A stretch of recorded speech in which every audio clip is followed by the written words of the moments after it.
नमस्कार मित्रांनो, मी शीतल स्वागत करते तुमचं ट्रू स्टोरी चॅनलवर। मित्रांनो, ज्या नवऱ्यासाठी तिने आपलं सुखाचं घर सोडलं, स्वतः उपाशी राहून त्याला साथ दिली, आज तोच नवरा श्रीमंत झाल्यावर तिला पायाची धूळ समजून घराबाहेर काढतो। तो तिला म्हणतो, तुझी लायकी फक्त माझ्या घरात भांडी घासण्याची आहे। पण त्या घमंडी नवऱ्याला हे माहित नव्हतं की ती एक साधी स्त्री नाही, तर देशातल्या सर्वात मोठ्या बिझनेसमॅन साम्राज्याची खरी मालकीण आहे। जेव्हा एका साध्या पत्नीचा स्वाभिमान दुखावला जातो, तेव्हा ती काय करते?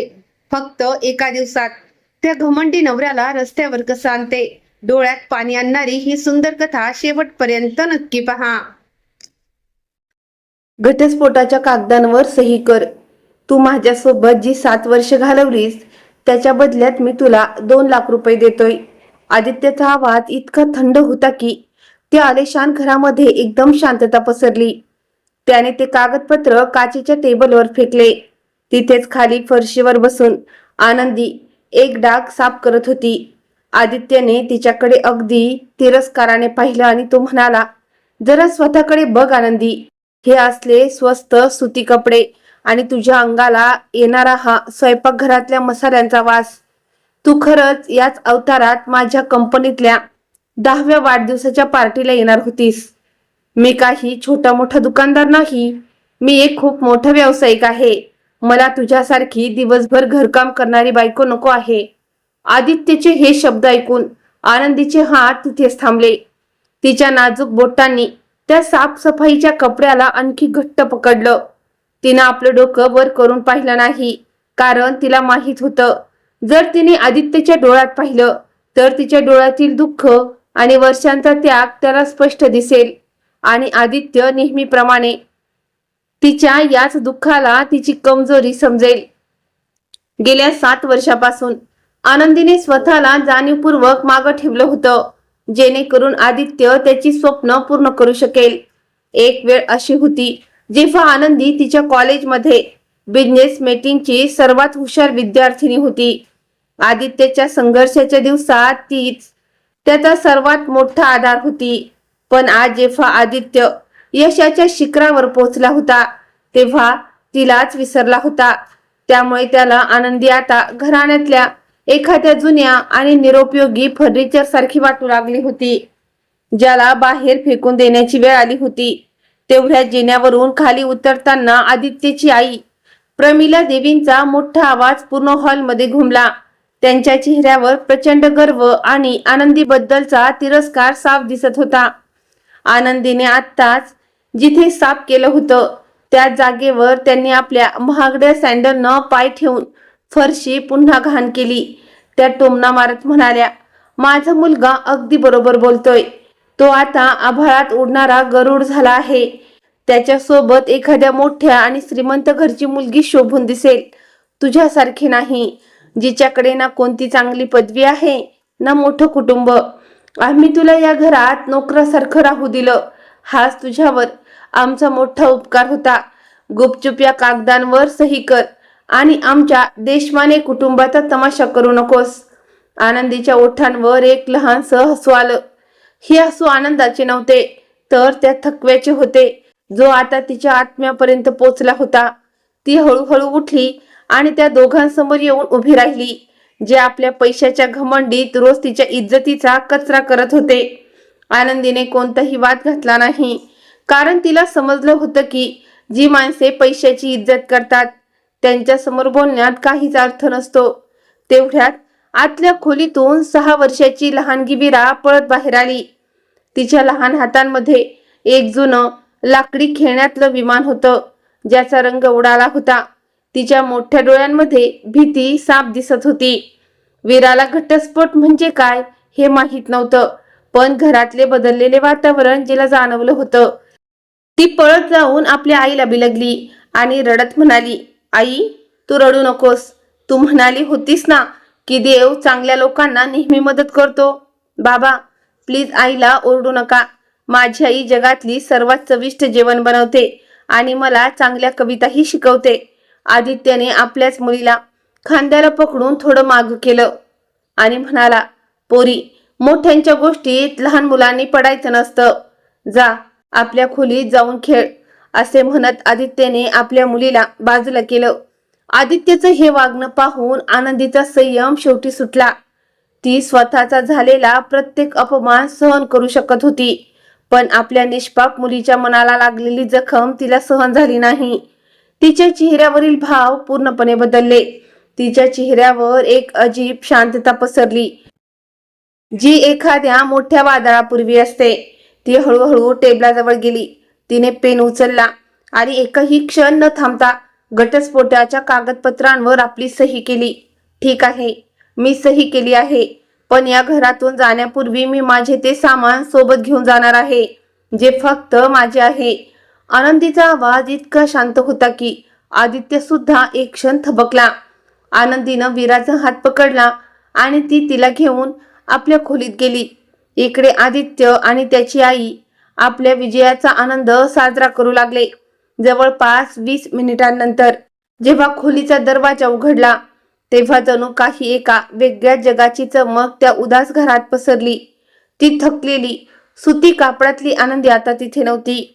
खोली बाहेर आलेल्या त्या स्त्रीला पाहून आदित्य आणि प्रमिला देवींचा श्वासच रोखला गेला. आनंदीने अतिशय सुंदर अशा वाईन रेड रंगाचा डिझायनर लेहंगा घातला होता. त्यावर हजारो अस्सल हिरे चमकत होते, ज्याची चमक रात्रीच्या आकाशातील ताऱ्यांसारखी दिसत होती. हा पोशाख तिच्या वडिलांनी तिच्या 25व्या वाढदिवसाला भेट दिला होता. हा एकच असा पोशाख होता जो आनंदीने पूर्ण 7 वर्ष आपल्या कपाटाच्या एका कोपऱ्यात लपवून ठेवला होता. तिला नेहमी वाटायचं की तिच्या घरची श्रीमंती तिच्या निष्पाप प्रेमावर डाग लावू नये, ज्या प्रेमाला ती देवासारखं मानत होती. तिचे केस, जे नेहमी साध्या अंबाड्यात बांधलेले असायचे, आज मोकळे सोडले होते आणि ते तिच्या कमरेपर्यंत रेंगाळत होते. पण सर्वात मोठा धक्का सर्वांना तिच्या गळ्यातला हार पाहून बसला. 5 कोटी रुपयांपेक्षा जास्त किमतीचा निळ्या हिरांचा तो हार अशी काही शाही चमक दाखवत होता, ज्याची कल्पना प्रमिला देवी 7 जन्मातही करू शकत नव्हत्या. प्रमिला देवींचे डोळे पाहतच राहिले आणि त्यांच्या हातातील चहाचा कप सुटून फरशीवर पडला आणि त्याचे तुकडे तुकडे झाले.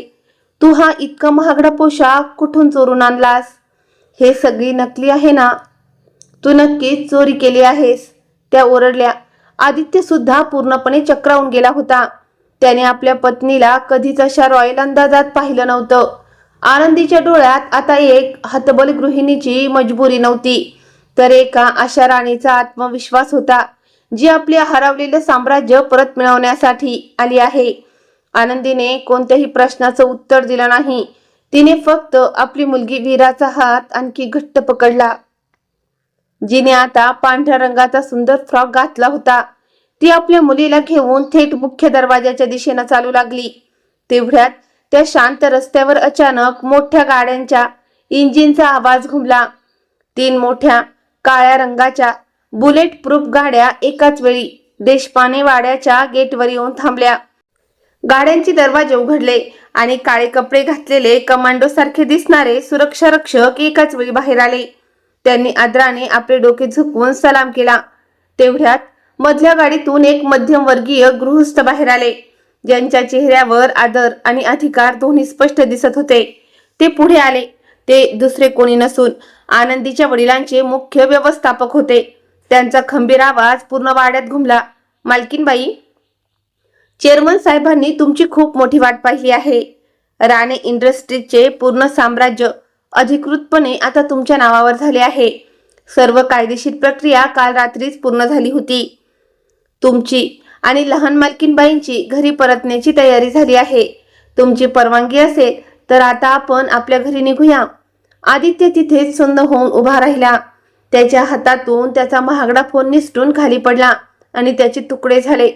त्याच्या डोक्यात जणू एकाच वेळी हजारो मोठे धक्के बसले होते.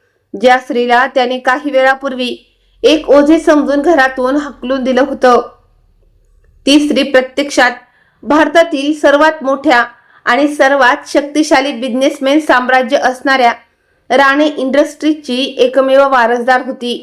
हे त्याला समजत नव्हतं. ज्या साम्राज्यापर्यंत पोहोचण्याचं स्वप्न तो रोज सकाळी पाहायचा, त्याचीच ती राणी होती. आनंदीने एकदाही मागं वळून पाहिलं नाही. ती पूर्ण शाही थाटात गाडी जाऊन बसली. तिने त्या लोभी लोकांना तिथेच मागं सोडलं, जे आता आपल्या आयुष्यातील सर्वात मोठ्या चुकीवर पश्चाताप करत होते.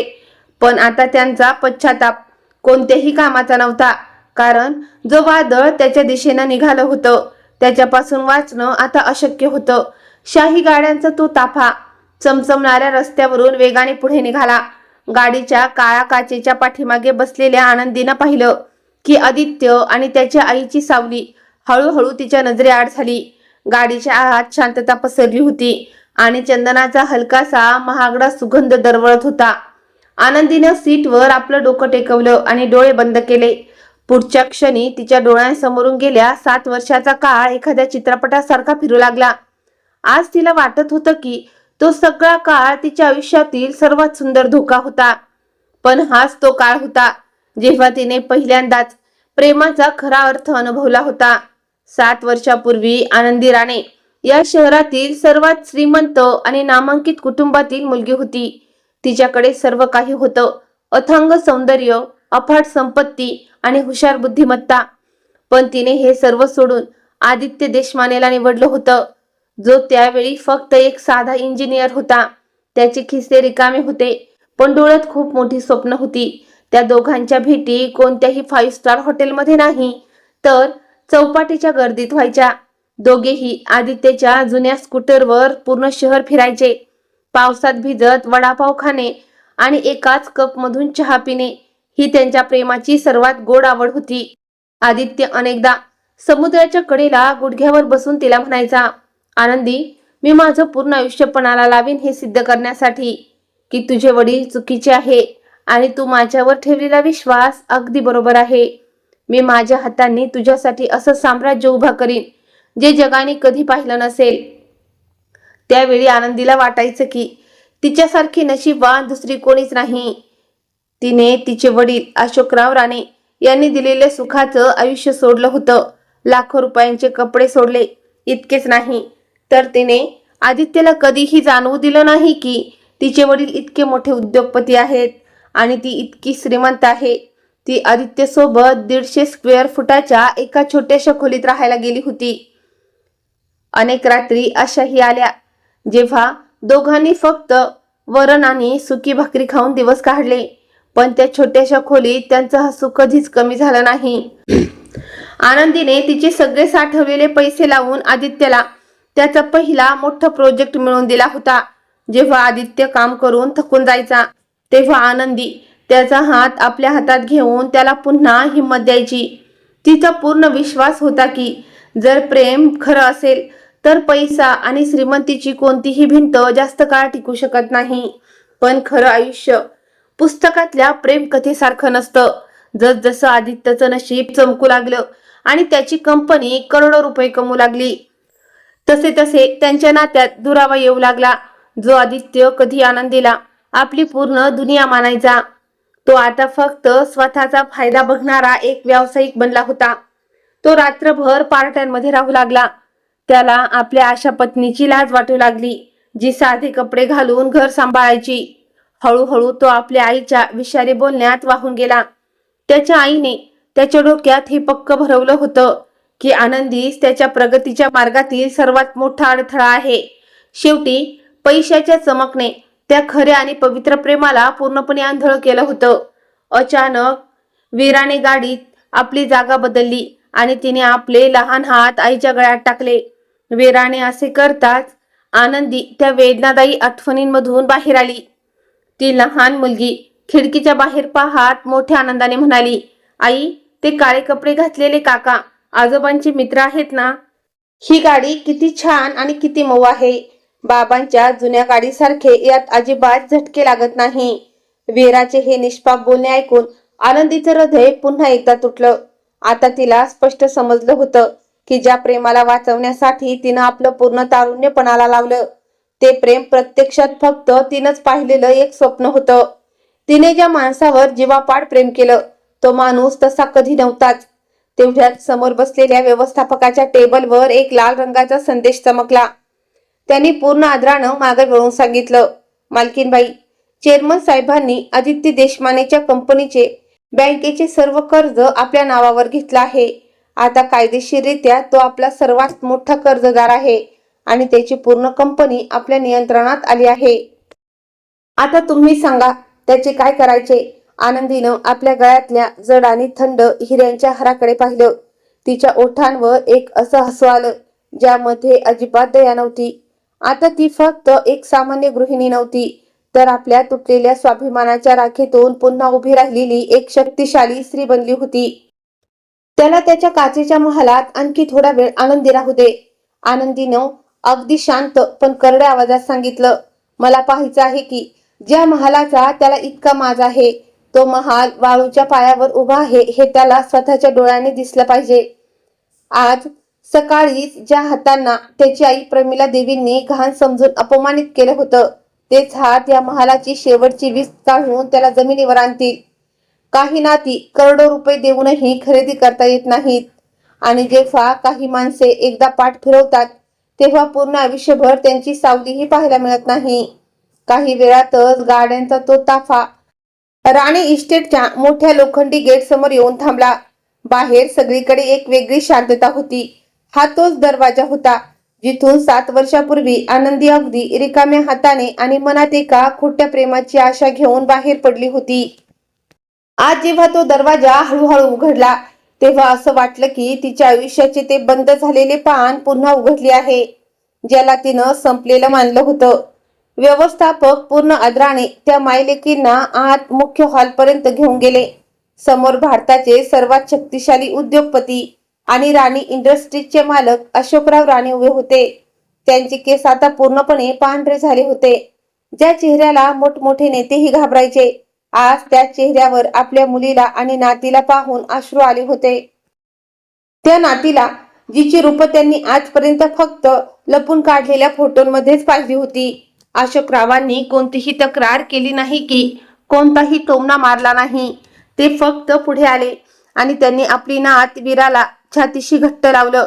त्यांचा आवाज पूर्णपणे कापत होता. तू घरी परत आलीस माझ्या बाळा. आता या जगात कोणाचीही इतकी हिंमत नाही की जे तुमच्या दोघांकडे डोळा वर करून पाहू शकतील. हे ऐकताच आनंदी तिथेच गुडघ्यावर जमिनीवर बसली. तिच्या मनात गेल्या 7 वर्षापासून दाबून ठेवलेलं दुःख अश्रूच्या रूपानं बाहेर आलं.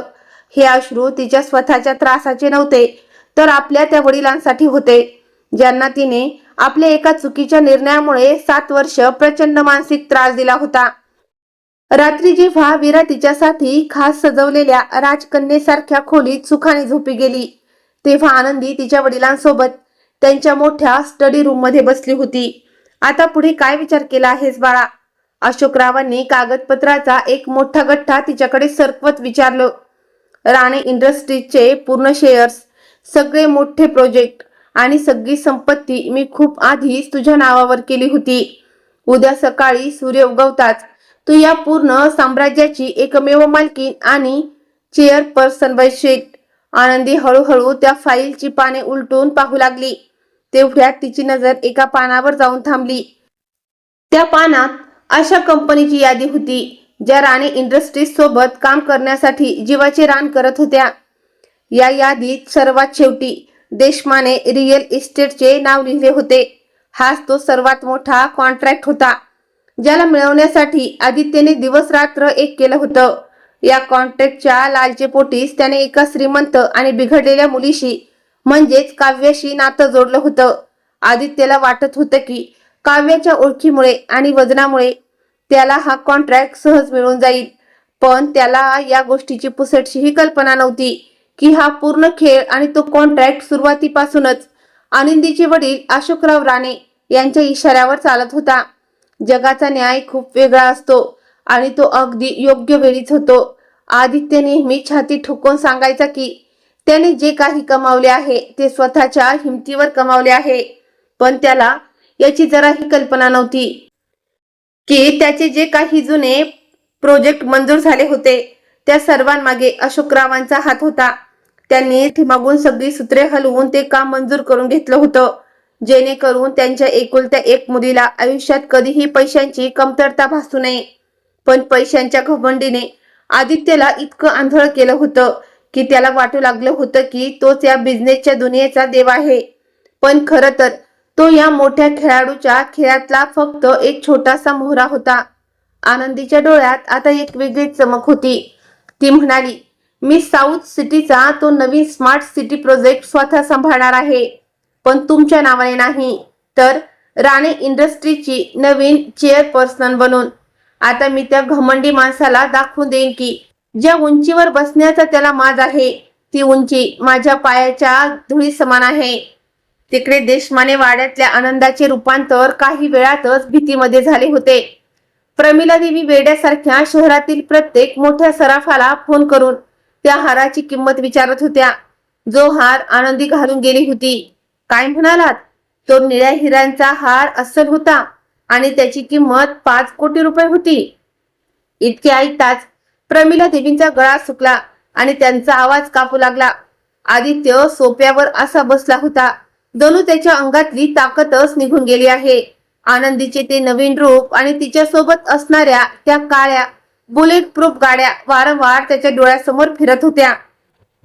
त्याचा सगळा गर्व एका क्षणात संपला होता. तेवढ्यात कावेरीचा फोन आला, जिच्या ओळखीला आदित्य आपल्या यशाचे सर्वात मोठे कारण समजत होता. फोन उचलताच कावेरी ओरडली, हे काय चाललंय? राणे इंडस्ट्रीज ने आपल्या सर्व मीटिंग्स अचानक रद्द का केल्या? माझ्या वडिलांनी स्पष्ट सांगितलं आहे, जर तो कॉन्ट्रॅक्ट तुमच्या हातातून गेला तर लग्न तर लांबच राहिलं, पण तुमचे तोंडही पाहणार नाही. आदित्यच्या कपाळावरून घामाच्या धारा वाहू लागल्या. त्याने कावेरीला समजवण्याचा प्रयत्न केला, पण त्याच्या मनात आता भीती बसली होती. त्याला हळूहळू समजू लागलं की ही त्याची साधी भोळी पत्नी घर सोडून जाणं म्हणजे फक्त एका स्त्रीचं जाणं नव्हतं, तर तो स्वतःच्या हाताने आपल्या साम्राज्याचा पाया उखडून बसला होता. दुसऱ्या दिवशी सकाळी आदित्यच्या ऑफिसमध्ये एक नोटीस आली, ज्याने त्याच्या पायाखालची जमीन सरकवली. राणे इंडस्ट्रीज कडून त्याला बोलावणं आलं होतं. कॉन्ट्रॅक्ट कायमचा रद्द करण्यापूर्वी त्यांना देशमाने कंपनीच्या मालकाशी समोरासमोर बोलायचं होतं. आदित्यला वाटलं की बुडत्याला जणू काही काठीचा आधार मिळाला. त्याने आपला सर्वात महागडा सूट घातला आणि स्वतःची समजूत घातली की तो आपल्या बोलण्याने आणि कावेरीच्या नावाचा वापर करून ही डील वाचवून घेईल. त्याला याची पुसटशीही कल्पना नव्हती की राणे टॉवरच्या 75व्या मजल्यावर तो ज्या व्यक्तीला भेटायला जात आहे ती स्त्री आहे, जिची त्याने काल घरातून हक्कलपट्टी केली होती. एक समजूतदार आणि मजबूत स्त्री कधीही रस्त्यावर ओरडून किंवा शिव्या देऊन बदला घेत नाही. तिचा बदला तिची शांतता असते, जी समोरच्याच्या आत्म्याला हादरवून सोडते. खरा बदला तोच असतो जेव्हा ती स्त्री इतक्या उंचीवर पोहोचते की समोरच्याची मान तिला पाहण्यासाठी वर करून करून थकून जाते. आनंदी मोठ्या आरशासमोर उभी राहून आपल्या काळ्या कोटचा कॉलर नीट करत होती. तिच्या डोळ्यात आता एक अशी शांतता होती जिला कोणीही वितळू शकत नव्हतं. खरा खेळ आता सुरू होणार होता. राणे टॉवर्सच्या काचांवर सकाळची ऊन असं चमकत होतं जणू आकाशात एखादी मोठी तलवार उभी आहे. आदित्य घाबरत घाबरत आपली टाय नीट करत बिल्डिंगच्या आत गेला. घरून निघताना प्रमिला देवींनी त्याला समजावलं होतं, पोरा, कोणत्याही परिस्थितीत तो कॉन्ट्रॅक्ट घेऊनच परत ये, मग आपण या शहरातील सर्वात श्रीमंत लोकांमध्ये गिनलं जाऊ. त्या मनहूस आनंदीला विसरून जा. तिचे घरातून जाणेच आपल्यासाठी नशीबवान ठरले आहे. आदित्य VIP लिफ्टने 75व्या मजल्यावर पोहोचला. जसा मुख्य ऑफिसचा दरवाजा उघडला त्याने पाहिलं की समोर एक मोठी काचेची टेबल होती आणि त्यामागील खुर्ची दुसऱ्या बाजूला फिरलेली होती. टेबलवर त्याच्या कंपनीच्या सर्व फाईल्स ठेवल्या होत्या, ज्यामध्ये खोटेपणा आणि धोक्याशिवाय काहीच नव्हतं. आनंदीची हुशारी आणि तिच्या वडिलांच्या पाठिंब्याशिवाय आदित्यची कंपनी म्हणजे पत्त्याचा बंगला होती, जी हलक्याशा वाऱ्यानेही कोलमडून पडू शकत होती. आदित्यने चेहऱ्यावर एक खोटं हसू आणलं आणि तो आत गेला, पण जशी खुर्ची त्याच्या दिशेने फिरली त्याचं हसू तिथंच गोठलं आणि डोळं भीतीनं मोठे झाले. आनंदी, तू इथे काय करत आहेस? हे अध्यक्षांचं ऑफिस आहे. इथून आत्ताच्या आत्ता बाहेर निघ, नाहीतर मी सिक्युरिटीला बोलावे. त्याचा आवाज कापत होता. आनंदी आपल्या जागेवरून हल्ली देखील नाही. तिने आरामात आपला काळा चष्मा उतरवला आणि थेट त्याच्या डोळ्यात पाहत म्हणाली, हॅलो मिस्टर देशमाने, मी माझ्याच खुर्चीवर बसले आहे. पण वाटते अजून तुम्हाला दुसऱ्यांसमोर मान झुकून बोलणे शिकता आलं नाही. तेवढ्यात दरवाजा उघडला आणि जनरल मॅनेजर आत आले. त्यांनी अतिशय आदराने आनंदी समोर कॉफी ठेवली आणि म्हणाले, मॅडम, सर्व वरिष्ठ अधिकारी बोर्ड रूम मध्ये तुमची वाट पाहत आहेत. मिस्टर देशमाने यांचे टेंडर कायमचे रद्द करण्यासाठी फक्त तुमच्या आदेशाची गरज आहे. आदित्यला वाटलं जणू कोणीतरी त्याच्या डोक्यात मोठा हातोडा मारला आहे. ही चेअरपर्सन, हे कसं शक्य आहे? जी स्त्री कालपर्यंत त्याच्या स्वयंपाकघरात भांडी घासत होती, ती आज देशातील सर्वात मोठ्या बिझनेस साम्राज्याची मालकीण कशी झाली? आनंदी हळूच उठली. तिच्या महागड्या चपलांचा आवाज पूर्ण खोलीत घुमत होता. तिने आदित्यची ती टेंडर फाईल उचलली आणि पूर्ण ताकदीनं त्याच्या छातीवर फेकून मारली. सर्व कागदपत्र हवेत उडाली आणि पूर्ण खोलीत पसरली. तू मला नोकरानी म्हणालास कारण तुझी विचारसरणी कधी स्वयंपाकघराच्या बाहेर पडलीच नाही. तू मला अडाणी म्हणालास कारण तुझ्यामध्ये माझी लायकी समजण्याची अवकातच नव्हती. तुला खरोखर असं वाटत होतं का की गेल्या 7 वर्षात तू जे काही मिळवलं ते तुझ्या 2 पैशाच्या बुद्धीमुळे होतं? कधी विचार केलास की एवढ्या मोठ्या बँका तुला कोणत्याही गॅरंटी शिवाय करोडो रुपयांचं कर्ज का देत होत्या? कारण माझ्या वडिलांनी माझी खोटी शपथ पाळण्यासाठी पाण्यासारखा पैसा वाहिला होता. आदित्यचे पाय कापू लागले. तो पुढे झाला आणि त्याने आनंदीचा हात पकडण्याचा प्रयत्न केला, पण आनंदीने त्याला जोरात धक्का देऊन मागे केलं. आनंदी, प्लीज मला माफ कर. मी आईच्या आणि कावेरीच्या बोलण्यात आलो होतो. मी आज सुद्धा फक्त तुझ्यावर आणि आपली मुलगी वीरावरच प्रेम करतो. मला एक शेवटची संधी दे. आदित्य गयावया करू लागला. आनंदीने त्याच्याकडे अत्यंत तिरस्काराने पाहिलं. प्रेम? तू फक्त पैसा आणि तुझ्या खुर्चीवर प्रेम करतोस. प्रेमासारख्या पवित्र शब्दाचा वापर तुझ्या घाणेरड्या तोंडाने करू नकोस. फक्त 24 तासापूर्वी तू मला मनहूस म्हणत होतास आणि आज माझी श्रीमंती पाहून, माझी खरी ओळख कळाल्यावर तुझ्या तोंडातून प्रेम निघत आहे. तुझी ही लायकी पाहून आता मला स्वतःचीच लाज वाटत आहे. तेवढ्यात ऑफिसचा दरवाजा उघडला. प्रमिला देवी आणि कावेरी पळतच आत आल्या. आनंदीला पाहताच प्रमिला देवी ओरडू लागल्या, ए कार्टे, तुझी एवढी हिंमत की तू इथे येऊन नाटक करतेस? आदित्य बाळा, सिक्युरिटीला बोलव आणि हिला धक्के मारून बाहेर काढ. पण पुढच्या क्षणी प्रमिला देवींचा आवाज बंद झाला, कारण 15 हत्यारबंद सुरक्षा रक्षकांनी त्यांना चहूबाजूने घेरलं होतं. कावेरीची नजर टेबलवर ठेवलेल्या सोन्याच्या पाटीवर गेली, ज्यावर चेअरपर्सन आनंदी राणे लिहिलं होतं. हे पाहताच तिचा चेहरा पांढरा पडला आणि तिची बोलतीच बंद झाली. आनंदीने प्रमिला देवींकडे पाहिलं. तिच्या डोळ्यात तीव्र राग होता. तुम्ही अगदी बरोबर बोललात मिसेस देशमाने. ज्या दिवशी मी घटस्फोटाच्या कागदावर सही करून तुमचे ते सडलेलं घर सोडलं, त्या दिवशी माझं नशीब बदललं. पण हे नशीब माझं होतं. तुमच्या आणि तुमच्या या लोभी मुलाच्या नशिबात आता फक्त बर्बाद होणं लिहिलं आहे. या क्षणापासून राणे इंडस्ट्रीज तुमच्या सोबतचे सगळे संबंध तोडत आहे. आणि अजून एक आनंदाची बातमी ऐका. ज्या मोठ्या बंगल्यात तुम्ही इतक्या नाजाने राहता, तो बंगला आमच्याच एका छोट्या कंपनीने गहाण ठेवलेला आहे. जर 24 तासाच्या आत पूर्ण पैसे परत मिळाले नाहीत तर तुम्ही आणि तुमचा हा लाडका मुलगा दोघेही रस्त्यावर याल. इतके ऐकताच प्रमिला देवींचे पाय गळून गेले आणि त्या मटकन फरशीवर पडल्या. कावेरीने एक सेकंदही न घालवता मागं पाऊल टाकलं आणि तिथून सटकण्याचा प्रयत्न केला, जेणेकरून या विनाशाच्या आगीत ती स्वतः होरपळून निघणार नाही. आदित्य त्या आलेशान खोलीच्या मध्यभागी अगदी एकटा उभा राहिला. ज्या स्त्रीला त्याने एका मिनिटाच्या रागापायी आपल्या आयुष्यातलं ओझं समजून घरातून हकललं होतं, तीच प्रत्यक्षात त्याच्या आयुष्यातील सर्वात मोठा आणि सर्वात मौल्यवान खजिना होती. पूर्ण खोलीत अशी शांतता पसरली होती की कोणाच्या श्वासाचा आवाजही स्पष्ट ऐकू येत होता.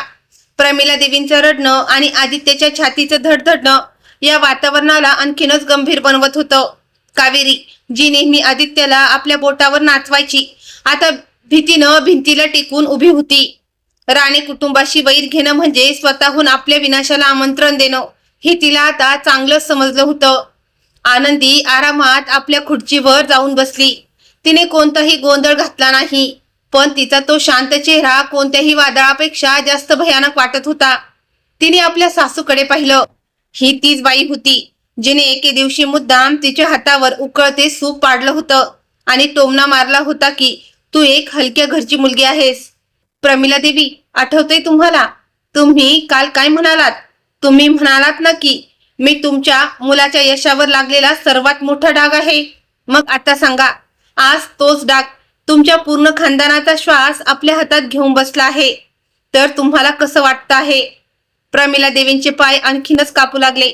आनंदी बाळा, मला माफ कर. माझ्याकडून खूप मोठी चूक झाली. म्हातारपणात माझी बुद्धीच भ्रष्ट झाली होती.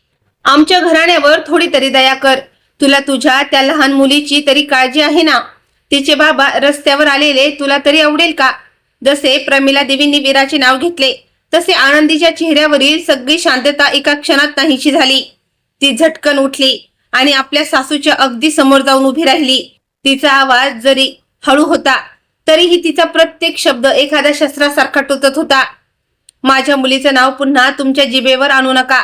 ज्या रात्री तुम्ही आम्हा मायलिकींना घराबाहेर धक्के मारून काढलं होतं, त्या रात्री तुम्हाला त्या 6 वर्षाच्या निष्पाप पोरीची जरा तरी दया आली होती का? आणि जेव्हा या माणसाने आपल्या खोट्या घमंडीत स्वतःच्याच मुलीला नाकारलं, तेव्हा ही गोष्ट विसरण्यासारखी होती का? आदित्यची अवस्था आता एखाद्या पूर्णपणे खचलेल्या माणसासारखी झाली होती. तो गुडघावर सरपटत पुढे आला आणि त्यांनी आनंदीचे पाय पकडले. आनंदी, माझ्याकडून खूप मोठी चूक झाली. हे सगळं या कावेरीची चाल होती. तिनेच मला लालच दाखवलं होतं की जर मी तिच्या सोबत राहिलो तर ती मला सर्वात मोठा कॉन्ट्रॅक्ट मिळवून देईल. मी जे काही केलं ते तुझ्या आणि वीराच्या चांगल्या भविष्यासाठीच केलं होतं. तू हवं तर माझ्या तोंडावर थुंक. मला जी शिक्षा द्यायची ती दे, पण प्लीज हा कॉन्ट्रॅक्ट तोडू नकोस. ही कंपनी आपल्या दोघांच्या कष्टाने उभी राहिलेली आहे. आनंदीने त्याच्याकडे इतक्या तिरस्काराने पाहिलं की तिची ती नजरच त्याला भस्म करण्यासाठी पुरेशी होती. हा तोच माणूस होता ज्याच्यासाठी तिने आपल्या आयुष्यातले सगळे सुख सोडलं होतं. पण आज महागडा सूट घालून उभा असलेला हा माणूस इतका लाचार आणि नीच निघाला की स्वतःला वाचवण्यासाठी तो आज त्या स्त्रीवर आळ आणत होता, जिच्या सोबत तो कालपर्यंत जगण्या मरण्याच्या अनाभाका घेत होता. आनंदीने आपली मान वळवून कावेरीकडे पाहिलं आणि म्हणाली, ऐकलंस का? तुझा होणारा नवरा तुझ्या पाठीमागे काय बोलतोय ते? जो माणूस आपल्या वाईट काळात आपल्या पत्नीला विकू शकतो, जिने त्याच्यासाठी आपलं पूर्ण आयुष्य पणाला लावलं, तो तुझ्या वाईट काळात तुझ्यासोबत काय करेल? तुला अजूनही त्याच्यासोबत तुझं भविष्य दिसतं आहे का? कावेरीचा चेहरा रागाने लाल झाला. तिने आदित्यकडे पाहिलं आणि ती ओरडली, तू इतका खालच्या पातळीवर घसरू शकतोस? माझ्या वडिलांसमोर तर तू कुत्र्यासारखा रडत होतास आणि मला वचन देत होतास की या मनहूस बाईला घराबाहेर धक्के मारून हाकलून देशील. तुझ्यासारखा धोकेबाज माणूस मी आजपर्यंत पाहिला नाही. जे 2 लोक कालपर्यंत एकमेकांच्या प्रेमात बुडाले होते, आज तेच एकमेकांवर विष ओकत होते. हा खूप घाणेरडा पण अगदी खरा तमाशा होता. तेवढ्यात मीटिंग रूमचा दरवाजा उघडला आणि वीरा तिच्या आजोबांसोबत आत आली. तिनं पाहिलं की तिचे बाबा जमिनीवर गुडघ्यांवर बसले आहेत आणि तिची आजी रडत आहे. पण यावेळी ती पळत त्यांच्यापाशी गेली नाही. तिने आपल्या आईचा हात घट्ट पकडून ठेवला. त्या लहान मुलीने आपल्या बाबांकडे पाहिलं आणि आपल्या निष्पाप पण खंबीर आवाजात अशी गोष्ट सांगितली की पूर्ण खोलीत पुन्हा शांतता पसरली. बाबा, आई सांगते की जेव्हा आपण खूप मोठी चूक करतो तेव्हा त्याची शिक्षा नक्की मिळते. तुम्ही माझ्या आईला खूप रडवलं आहे, म्हणूनच आता देवबाप्पा तुम्हाला माझा सुपर हिरो बनवून देणार नाही. तुम्ही इथून निघून जा. आता मी माझ्या आईचे रक्षण स्वतः करीन. एका लहान मुलीचे हे बोलणे आदित्यच्या उरल्या सुरल्या घमंडीला पार चूरचूर करून गेले. त्याला समजलं की त्याने फक्त पैसा आणि बिझनेसच गमावला नाही, तर आपल्या मुलीच्या नजरेतील आपली इज्जतही नेहमीसाठी गमावली आहे, जिच्यासाठी तो जगासमोर मोठेपणाचा देखावा करायचा. आनंदी खाली वाकली आणि तिने वीराला आपल्याकडे वर उचलून घेतलं. नंतर तिने सुरक्षा रक्षकांकडे इशारा केला, या सर्वांना बाहेर काढा. आणि आजच्या नंतर जर या देशपांडे कुटुंबातील कोणीही माणूस राणे टॉवर्सच्या 1 किलोमीटरच्या आसपास जरी दिसला तर त्याला थेट पोलिसांच्या हवाली करा. जेव्हा आदित्य आणि त्याच्या आईला अपमानित करून बाहेर काढलं जात होतं तेव्हा आनंदीनं एक दीर्घ श्वास घेतला. तिला या बदल्यामुळे कोणताही मोठा आनंद झाला नव्हता, तर तिच्या मनाला एक अजब शांतता मिळाली होती. जणू काही वर्षापासून छातीवर ठेवलेला एखादा जड दगड शेवटी दूर झाला होता. पण नशिबाचा हिशोब अजून पूर्ण झाला नव्हता. व्यवस्थापकाने आणखी एक लाल रंगाची फाईल आनंदी समोर ठेवली. मालकीनबाई, आमच्या तपासणीत असं समोर आलं आहे की आदित्यने आपल्या जुन्या नुकसानाची भरपाई करण्यासाठी शहरातील सर्वात धोकादायक अंडरवर्ल्ड डॉनकडून करोडो रुपये उधार घेतले आहेत. जर आज आपण त्याचा कॉन्ट्रॅक्ट संपवला तर तो फक्त रस्त्यावरच येणार नाही, तर तो डॉन त्याचे तुकडे तुकडे करून टाकेल. तो माणूस खूप भयानक पद्धतीने लोकांना मारतो. आनंदीने आपल्या मुलीला छातीशी घट्ट लावले आणि मनाशीच म्हणाली, माझ्या बाळा, मी या घाणीचा एक थेंबही तुझ्यापर्यंत पोहोचू देणार नाही. आता आपण आपली एक नवीन आणि सुंदर दुनिया उभी करूया. राणेस टॉवरच्या थंड एसीच्या हॉलमधून बाहेर पडताच आदित्यला जाणवले की मुंबईची कडक उन्हाची उष्णता त्याला जिवंत जाळत आहे. त्याच्या पायात उभं राहण्याची ताकद उरली नव्हती. प्रमिला देवी अजूनही जोरात ओरडून कावेरीला दोष देत होत्या आणि आदित्यला शिव्या घालत होत्या की तो आनंदीच्या पाया का पडला नाही. पण आदित्यला आता काहीच ऐकू येत नव्हतं. त्याच्या कानात फक्त त्याच्या लहान मुलीचे तेच बोलणे वारंवार घुमत होते, जिने आता त्याला आपले वडील मानण्यास नकार दिला होता. त्याने आपल्या गाडीकडे पाहिलं, पण तिथेच आधीच काही अत्यंत धोकेदायक दिसणारे लोक लोखंडी रॉड घेऊन उभे होते. हे त्या अंडरवर्ल्ड डॉनचेच माणसं होते. काहो देशमाने साहेब, ऐकलं आहे की राणे इंडस्ट्रीज ने तुम्हाला लाथ मारून बाहेर काढले. आता सांगा, आमच्या 20 कोटी रुपयांचं काय होणार. गुंडांच्या प्रमुखाने आदित्यची मान जोरात पकडली. हे सगळं पाहताच कावेरीने ताबडतोब एक चालती टॅक्सी थांबवली आणि एकदाही मागे न पाहता ती नेहमीसाठी तिथून निघून गेली. प्रेमाच्या नावाखाली केलेल्या त्या सर्वात मोठ्या धोक्याचा हाच खरा अंत होता. दुसरीकडे आनंदीने कोणत्याही गुंडासारखा बदला घेतला नाही. तिने आपल्या वकिलांची सर्वात मोठी टीम बोलून घेतली. मी इच्छिते की लग्नानंतर जी काही प्रॉपर्टी जोडली गेली आहे त्याच्या एकेका पैशाचा हिशोब निघायला हवा. आदित्यने आपल्या आईच्या बँक खात्यात जे काही पैसे लपवले आहेत किंवा आपल्या त्या मैत्रिणीवर जेवढा काही खर्च केला आहे, मला ते सर्व व्याजासकट परत हवा आहे. पण हो, ज्या बंगल्यात ते लोक राहत आहेत त्यांना तिथे अजून 1 आठवडा राहू दिलं जावं. व्यवस्थापकाला एक गोष्ट समजली नाही, पण आनंदी त्यांना अजून 1 आठवड्याची संधी का देत आहे. आनंदीने खिडकी बाहेर पाहत सांगितलं, ही कोणतीही संधी नाही. मी इच्छिते की त्यांनी रोज सकाळी उठावं आणि त्यांना हाच विचार छळावा की माहित नाही पुढच्या क्षणी त्यांच्या डोक्यावरचे छेद कधीही हिरावून घेतले जाईल. विनाशाची वाट पाहणं हे अनेकदा उद्ध्वस्त होण्यापेक्षाही जास्त वेदनादायी असतं. मी इच्छिते की त्यांनी तीच तडप अनुभवावी जी मी पूर्ण 7 वर्ष सहन केली आहे. आणि अगदी तसंच झालं. तो 1 आठवडा देशमाने कुटुंबासाठी नरकापेक्षाही भयंकर ठरला. बँकेने त्यांची सर्व खाती गोठवली. जी प्रमिला देवी कालपर्यंत आनंदीने बनवलेल्या जेवणात 100 चुका काढायच्या, आज त्याच प्रमिला देवी बाजारात जाऊन सडक्या भाज्या खरेदी करायला मजबूर होत्या, कारण खिशात पैसेच उरले नव्हते. शेजारची लोकही आता त्यांच्या तोंडावर त्यांना खरी खोटी ऐकू लागले होते. दुसरीकडे आनंदी आधीपेक्षा जास्त सुंदर आणि आत्मविश्वासी झाली होती. तिचे फोटो देशातील प्रत्येक मोठ्या बिझनेस मॅगझिनच्या कव्हर पेजवर छापू लागले होते. ती मोठ्या प्रमाणात समाजकार्य करत होती आणि वीराला सर्वात चांगल्या शाळेत शिकवत होती. तिने कधीही मीडिया समोर आदित्यचं नाव सुद्धा घेतलं नाही. तिने आदित्यला आपल्या आयुष्यातील एक संपलेला माणूस मानलं होतं, ज्याचे आता कोणतेही अस्तित्व नव्हते. त्या घमंडी आदित्यसाठी ही सर्वात मोठी शिक्षा होती की आनंदीने त्याला आपल्या आयुष्यातून पूर्णपणे पुसून टाकलं होतं. काही महिन्यानंतर वीराच्या शाळेत राष्ट्रीय पातळीवरील एक मोठी चित्रकला स्पर्धा आयोजित केली होती, जिथे मोठे पत्रकार आणि मीडियाचे लोकही उपस्थित होते. त्या स्पर्धेचा विषय होता माझं कुटुंब. आनंदी सर्वात पुढच्या रांगेत बसली होती. जसं वीराचं नाव पुकारलं गेलं, ती लहान मुलगी स्टेजवर पोहोचली. तिने जे चित्र बनवलं होतं त्या चित्रात कोणतेही वडील नव्हते. त्या चित्रात फक्त लाल रंगाचा सुंदर ड्रेस घातलेली एक आई होती, जी आपल्या लहान मुलीचा हात पकडून चमकणाऱ्या सूर्याच्या दिशेनं पुढे जात होती. त्यानंतर वीराने हातात माईक घेतला आणि पूर्ण हॉलमध्ये तिचा निष्पाप आवाज घुमला. ही माझी आई आहे. माझी आई कोणतीही जादूगार नाही, पण ती जगातील सर्वात धाडसी माणूस आहे. माझ्या आईने मला शिकवलं आहे की सर्वात सुंदर हृदय ते नसतं जे हिरे घालतं, तर ते असतं जे खूप मोठी जखम खाल्ल्यानंतरही लोकांना माफ करायला शिकतं. आमच्या आयुष्यात खूप मोठा अंधार आणि धुकं आलं होतं, पण माझी आई सूर्य बनून आली आणि तिने तो सगळा अंधार नेहमीसाठी दूर केला. पूर्ण हॉल टाळ्यांच्या कडकडाने भरून गेला. आनंदीच्या डोळ्यातून आनंदाश्रू वाहू लागले. तिला वाटलं जणू तिच्या आयुष्यातील सर्वात मोठी तपस्या आज पूर्ण झाली आहे. पण तेवढ्यात तिची नजर हॉलच्या अगदी शेवटच्या दरवाजाकडे गेली. तिथे एक अतिशय खचलेला माणूस फाटके जुन्या कपड्यांमध्ये सफाई कामगाराचा ड्रेस घालून उभा होता. तो दुसरा कोणी नसून आदित्य होता. यावेळी तो कचरा उचलण्याचे काम करत होता आणि फक्त आपल्या मुलीची एक झलक पाहण्यासाठी लपून तिथे आला होता. आदित्यला हवे असते तर त्याने तिथे येऊन मोठा तमाशा केला असता.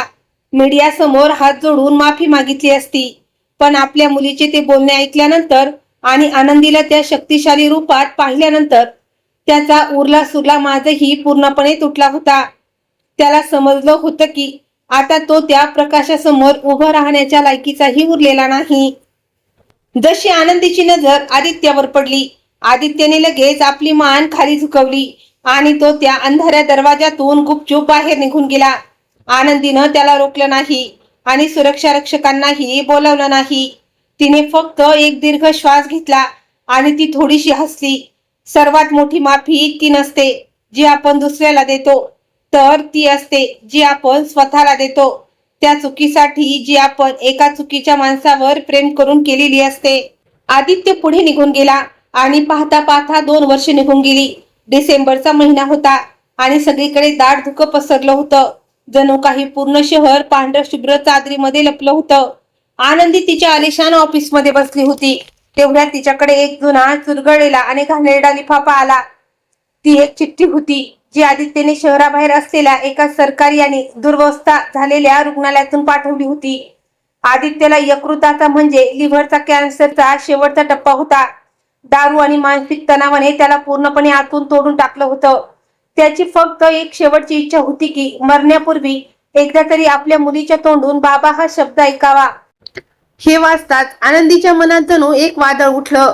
तिला आता आदित्यबद्दल तिरस्कार नव्हता, पण ती आपल्या मुलीला पुन्हा त्या अंधाऱ्या सावलीकडे घेऊन जाऊ इच्छित नव्हती. तेवढ्यात वीरा, जी आता 8 वर्षाची झाली होती, तिने आपल्या आई समोर लाल रंगाचा एक सुती धागा ठेवला आणि विचारलं, आई, ज्या दिवशी शाळेत जे काका झाडू मारत होते ते माझे बाबा होते का?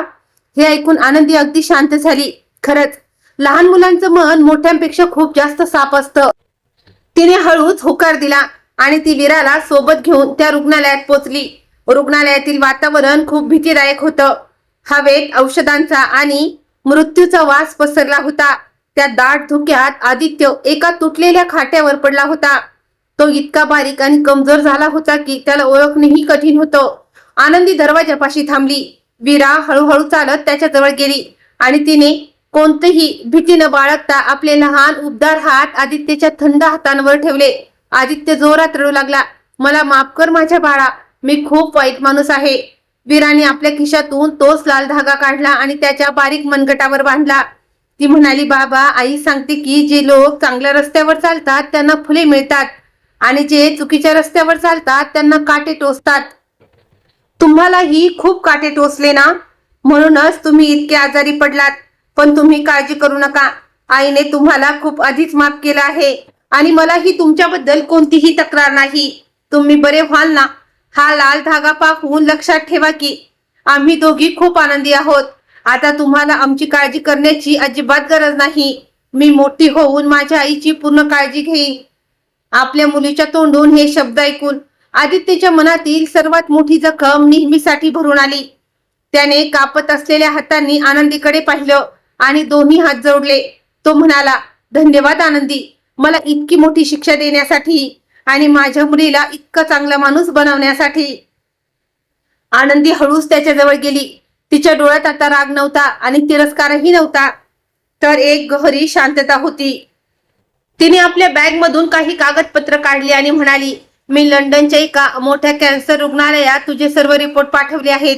उद्या सकाळी एक प्रायव्हेट प्लेन तुला तिथे उपचारासाठी घेऊन जाईल. तुझ्या आईच्या राहण्याची सोय सुद्धा मी एका खूप चांगल्या वृद्धाश्रमात नेहमीसाठी केली आहे.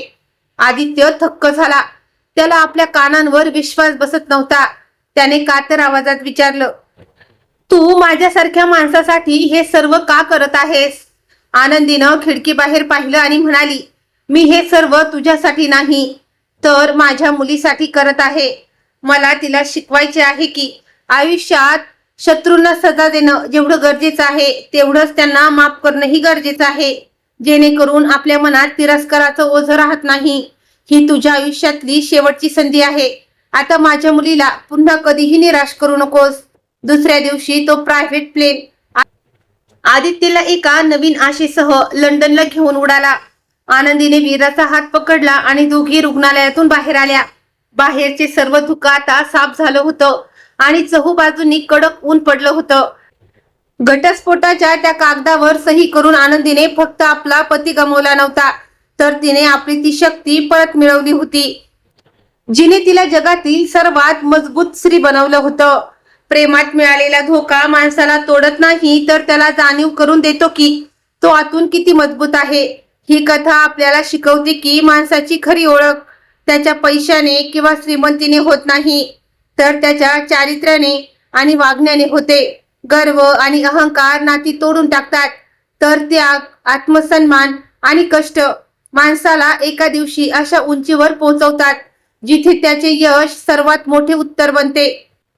म्हणूनच कधीही कोणाच्या साधेपणाला किंवा प्रेमाला त्याची कमजोरी समजू नका, कारण वेळ आणि कर्माचा हिशोब प्रत्येक माणसाला नक्कीच चुकवावा लागतो. मित्रांनो, तुम्ही कोणत्या शहरातून ही गोष्ट ऐकत आहात आणि तुम्हाला ही कथा कशी वाटली हे मला कमेंट करून नक्की सांगा. कथा आवडली असल्यास या व्हिडिओला लाईक करा, शेअर करा आणि चॅनलला सबस्क्राईब करायला विसरू नका.